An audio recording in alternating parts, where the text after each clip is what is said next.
स्वस्ति श्री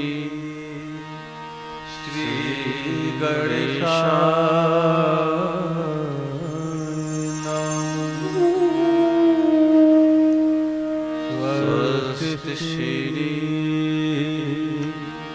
श्री सरस्वती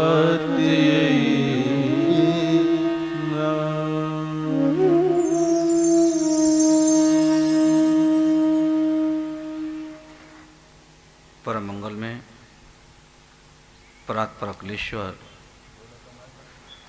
अकारण करुणा वरुणालय भक्तवांछा कल्पतरु तड़द्युत विनिंदित पीतांबरधारी श्री बालकृष्ण महाप्रभु के श्री बांगमयी प्रतिमूर्ति श्रीमद् भागवत महापुराण भक्ति सत्संग का आज 7वां दिवस शुभारंभ हो रहा है। देवी और सज्जनों, आप परम सौभाग्यशाली हैं कि श्रीमद् भागवत की कथा का श्रवण कर रहे हैं। कल सायंकालीन बेला में आप चर्चा श्रवण कर रहे थे। कृष्ण का विवाह रुक्मणी के साथ हुआ। बड़े आनंद के साथ हमने उत्सव हर्षोल्लास के साथ मनाया। आगे की चर्चा में आपसे करता हूँ, आपको वहीं से जोड़ना शुरू करूं जो आप समझ सकें पूरा। आचार्य शुकदेव ने कहा कि परीक्षित, आज कृष्ण का प्रथम विवाह रुक्मणी के साथ हुआ और रुक्मणी के प्रथम पुत्र हुआ। उस पुत्र का नाम प्रद्युम्न था और प्रद्युम्न की उम्र मात्र 6 ही दिन की थी। ये शूतिका कक्ष में विश्राम कर रहा था और एक राक्षस आया, उसका नाम संबासुर था। उस राक्षस ने इस शिशु को उठा करके समुद्र में फेंक दिया। समुद्र में मछलियां इस शिशु को निगल गईं। मछुआरे ने मछली को पकड़ा और पकड़ने के साथ ही संबासुर की रसोई में इसे पकाने के लिए दे दिया। वहां पर एक महिला भोजन पकाती थी। उस देवी का नाम था मायावती। लेकिन माफ करिएगा, ये हाथी वाली मायावती नहीं थी, लेकिन उसका नाम भी मायावती था। लेकिन आजकल देवी जी वो भी रसोई बनाई रही हैं। प्यार से बोलो, और भगवान ने चाहा तो और बनाएंगी थोड़ी बहुत दिन। प्यार से बोलो। तो मैं आपको जानकारी साझा कर दूं, उस देवी का नाम था मायावती। और मछली को जब उसने बीच से फाड़ा ना, तो उसमें से सर्वांग सुंदर शिशु निकला उस मछली के गर्भ से। आहा, इस देवी ने कहा, कितना प्यारा मुझे ये पुत्र प्राप्त हुआ है, इसको तो मैं अपना समझ करके पालूंगी। और इसने उसको पोषण करना शुरू किया, पालन करना शुरू किया। जब ये बालक युवा अवस्था को प्राप्त हुआ तो एक दिन देव ऋषि नारद आए। नारद जी ने कहा, देवी जी आप जानती हैं ये बालक कौन है? देवी ने सरल शब्दों में कह दिया कि मुझे मछली से प्राप्त हुआ था और इसको मैंने अपना समझा है, इतना ही मेरा परिचय है इससे। देव ऋषि नारद से कहा, आप बताइए ना नारद जी, ये बालक कौन है, ये युवा कौन है? तब देव ऋषि नारद ने मुस्कुरा कर के कहा कि देवी, तुम तो साक्षात रति हो और ये साक्षात कामदेव का अवतार है। तुम्हारा ये पति है और तुम इसकी पत्नी हो। इस देवी को आश्चर्य लगा, ओ माय गॉड, ये मेरा पति कैसे हो सकता है? नारद जी जरा बताइए ना, ये मेरा पति कैसे हो सकता है? तब देव ऋषि नारद ने कहा, देवी, जब भगवान शंकर की पत्नी सती यज्ञ में जलकर के भस्म हो गई। ये कथा बड़ी प्रचलित है, भागवत में भी है, देवी भागवत में भी है, रामचरितमानस में भी है, और ये कथा शिव पुराण में भी है। आचार्य शुकदेव ने कहा कि परीक्षित, जब भगवान शंकर की पत्नी सती, रख दो माता जी और बैठ जाओ, भगवान शंकर की पत्नी सती जब यज्ञ में जलकर के भस्म हो गई ना, तो भगवान शंकर समाधिस्थ हो गए और ये पूर्णतया समाधि में डूब गए, परमात्मा के ध्यान रत हो गए। इंद्र विचलित हो गए।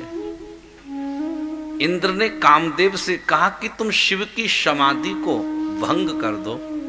इंद्र ने जब ऐसा कहा तो कामदेव ने मुस्कुरा के कहा, साहब मैं तो इंसानों की समाधि भंग करता हूं, मेरा काम इंसानों की समाधि को भंग करना है, शिव जैसे योगी की नहीं।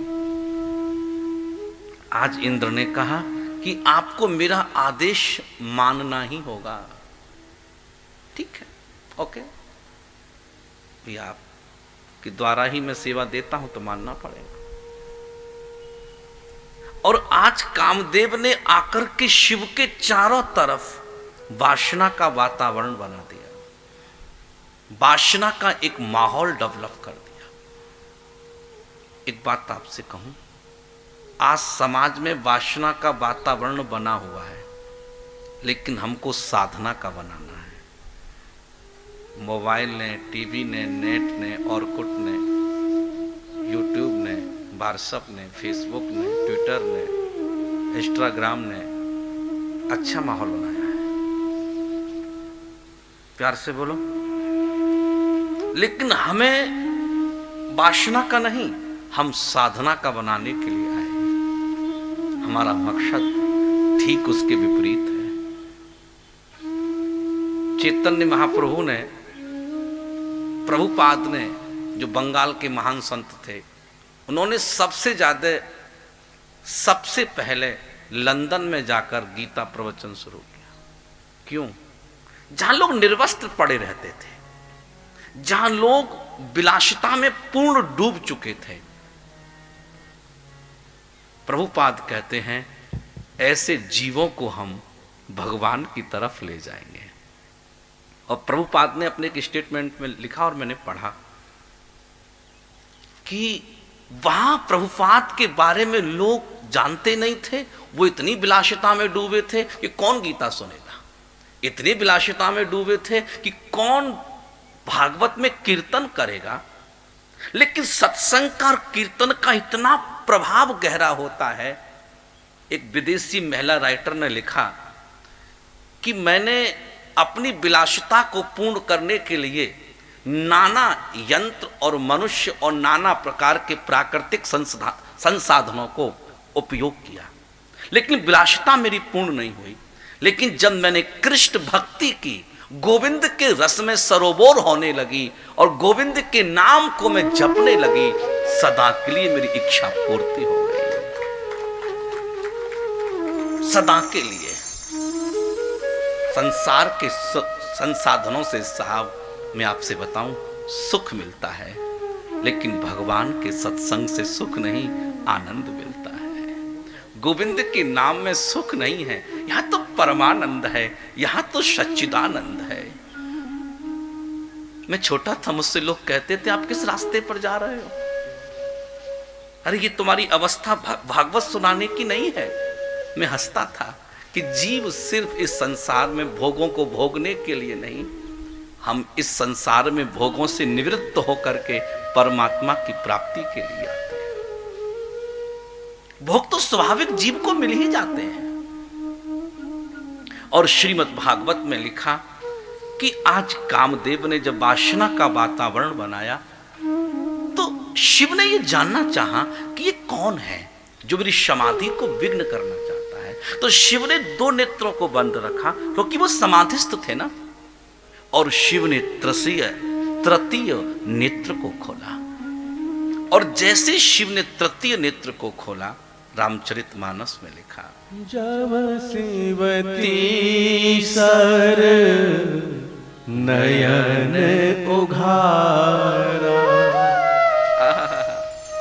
जब शिवती सर नयन उघारा, चितवत काम भयउ जरि छारा, चितवत काम भयउ जरि छारा, जब शिवती सर नयन उघारा, जब शिवती सर नयन उघारा, चितवत काम भयउ जरि छारा, चितवत काम भयउ जरि छारा।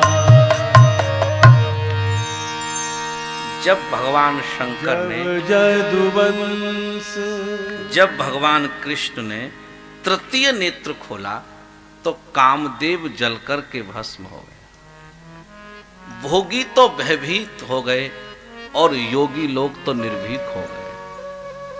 आज तो महाराज सभी भोगियों ने, संसारियों ने शिव से कहा कि बाबा आपने तो कामदेव को जला दिया, सृष्टि का चक्र तो रुक जाएगा, आप ये क्या कर रहे हैं? भगवान शिव ने कहा कि मैंने कामदेव के शरीर को जलाया है, कामदेव को नहीं जलाया। जीव मात्र के, मनुष्य मात्र के शरीर में प्रवेश होने के साथ भी ये कामदेव दिखाई नहीं पड़ेगा। और काम कोई राक्षस नहीं है हमारे शास्त्रों में, काम को तो देव बताया है, काम कोई राक्षस नहीं है हमारे शास्त्रों में, सम्मानित से कहा उसको देव है। वो सारे जो भोगी थे वो प्रसन्न हो गए। आज रति ने आकर के कहा कि बाबा आपने तो मेरे पति कामदेव को जला दिया। शिव ने कहा मैंने नहीं जलाया, मैंने तो सिर्फ ये देखा था कि वो कौन आया है। चित्तवत, चित्तवत शब्द का एग्जैक्ट ट्रांसलेट क्या है? चित्तवत शब्द का अर्थ है 1/4 आई कांटेक्ट, 1/4 आई कांटेक्ट। चित्तवत शब्द का अर्थ है तिरछी नजर से किसी को देख लेना। शिव ने कहा कि मैंने तो सिर्फ देखा था कि कौन आया है, दादा वो जल गए तो मैं क्या कर सकता हूं? रति ने कहा दिस इज रॉन्ग, गलत बात, आपने मेरे पति को जलाया है और तुमको इसका उत्तर देना पड़ेगा कि मेरा पति मुझे कब प्राप्त होगा। तब नारद जी ने कहा जब जदुवंश कृष्ण अवतारा, होहि हरन मही, जब जदुवंश कृष्ण अवतारा, होहि हरन महामहि भारा, होहि हरन महामहि भारा, जब जदुवंश कृष्ण अवतारा, होहि हरन महामहि भारा, होहि हरन महामहि भारा। अरे देवी, जब यदुवंश में श्री हरि कृष्ण अवतार लेकर के आएंगे, यदुवंश में श्री हरि कृष्ण अवतार लेकर के आएंगे, तो कृष्ण तनय होही पति तोरा। छत्तीसगढ़ी तोर मोर। कृष्ण तनय होही पति तोरा।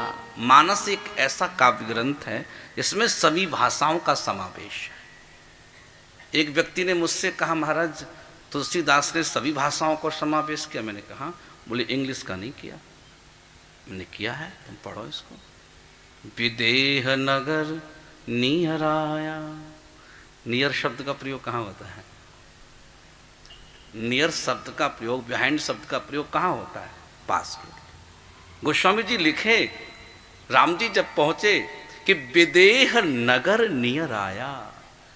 विदेह का नगर राम जी के लिए नियर माने नजदीक आ गया। कितनी खूबसूरती से इसका शब्दों का प्रयोग किया, सभी भाषा भाषी लोग इसका आनंद ले सकें। कृष्ण तनय होही पति तोरा। तुम्हारा जो पति होगा देवी, वो कृष्ण का पुत्र होगा, और वचन अन्यथा हो ही ना मोरा। मैं जो कह रहा हूं वो झूठा हो नहीं सकता। देवी तो प्रसन्न हो गई, चलो जब भी मिलेगा प्राप्त होगा। लेकिन आज जब देवऋषि नारद ने कहा कि कामस्तु वासुदेवांशो दगध प्राग रुद्रमन्युनः देहोपपत्तये भूयस तमेव प्रतिपद्यते। ये पूरी कथा में ना जो बोला हूं ना आप सभी तक में, ये एक ही श्लोक का अर्थ है। अब मैं आपको एकदम क्रम से बता दूं। कामस्तु वासुदेवांशो, नारद जी ने कहा कि तुम्हारे सामने जिसको तुमने पुत्र माना था, ये साक्षात कृष्ण का पुत्र है, और ये कामदेव है। देवी, भगवान शिव ने इसे जलाया था, दग्धा माने जलाया था, रुद्रमन्युना भगवान शंकर ने, देहोपपत्तये इस देह में उत्पत्ति लेकर, मतलब जन्म लेकर आया है, जो तुम्हारे सामने खड़ा है। देवी, ये कामदेव है, तुम रति हो, ये पति है, तुम पत्नी हो। देवी तो खुश हो गई, ओफो मेरा पति तो मेरे घर में ही मिल गया। प्यार से बोलो। कई बार पति खोजने जाना पड़ता है, मैंने सुना। कई बार पति खोजते हुए भी आते, मैंने सुना। लेकिन कई बार आजू बाजू ही मिल जाता है। माफ कीजिएगा, प्यार से बोलो। होता है, थैंक यू, कोई बात नहीं। प्यार से बोलो तो। लेकिन मैं ये कहूँगा कि जो लिखा होता है किस्मत में, वो मिल ही जाता है। कभी शिकायत मत करना कि मुझे ऐसा मिला है। प्यार से बोलो, शिकायत मत करना। और श्रीमद् भागवत में क्या लिखा? इस जब देवी ने ये सुना कि ये कृष्ण का पुत्र है, संबासुर ने समुद्र में फेंका था, तो प्रद्युम्न ने आज संबासुर का ही वध कर दिया। और श्री कृष्ण, सुखदेव कहते हैं, परीक्षित, पत्नी रति को लेकर प्रद्युम्न आकाश मार्ग से द्वारिका में उपस्थित हो गए। और जैसे कृष्ण को यह समाचार प्राप्त हुआ, आहा, द्वारिका में तो प्रसन्नता की लहर दौड़ गई कि जो शिशु 6 दिन का गया था वो युवा अवस्था में और सपत्नीक आया है, तो प्रसन्नता तो स्वाभाविक होगी है। भगवान कृष्ण ने सभी के लिए एक भोज का आयोजन किया। जब बहुत प्रसन्नता होती है तो आप लोग भोज का आयोजन करते हैं। और कृष्ण का प्रथम विवाह रुक्मिणी के साथ। एक बात आपसे मैं और कह दूं, कृष्ण के एक ही पुत्र की शादी की चर्चा भागवत में है, बाकी किसी पुत्र की शादी की चर्चा भागवत में नहीं है। आप ये भी समझ लें। एक पुत्र की चर्चा है और एक पौत्र, जो प्रद्युम्न का पुत्र था, उसका नाम अनिरुद्ध था। क्या नाम था? अनिरुद्ध। उसकी चर्चा भी भागवत में है। कृष्ण का प्रथम विवाह रुक्मिणी के साथ और भगवान का द्वितीय विवाह भालू की बेटी जाम्बवती के साथ हुआ। परीक्षित ने कहा, प्रभु एक बात बताइए, कहाँ कृष्ण, कहाँ भालू की बेटी जाम्बवती? थोड़ा प्रासंगिक नहीं है ना? प्रासंगिक नहीं लग रहा ना आप लोगों को? भाई कहाँ कृष्ण, कहाँ भालू की बेटी? सिस्टमैटिक नहीं है। तो जरा आप हमें बताइए कि कृष्ण का द्वितीय विवाह भालू की बेटी जाम्बवती के साथ कैसे हुआ? भगवान सुखदेव ने कहा, परीक्षित, आसीत 17 जिता सूर्यो भक्तस्य हो परमः सखः प्रीतस तस्मै मणिम प्रादात सूर्यस्तुष्टः स्यमंतकम्। द्वारिका में एक सत्राजित नाम का व्यक्ति था और ये भगवान सूर्य का परम भक्त था, सूर्य का उपासक था और सूर्य देव इससे प्रसन्न हो चुके थे।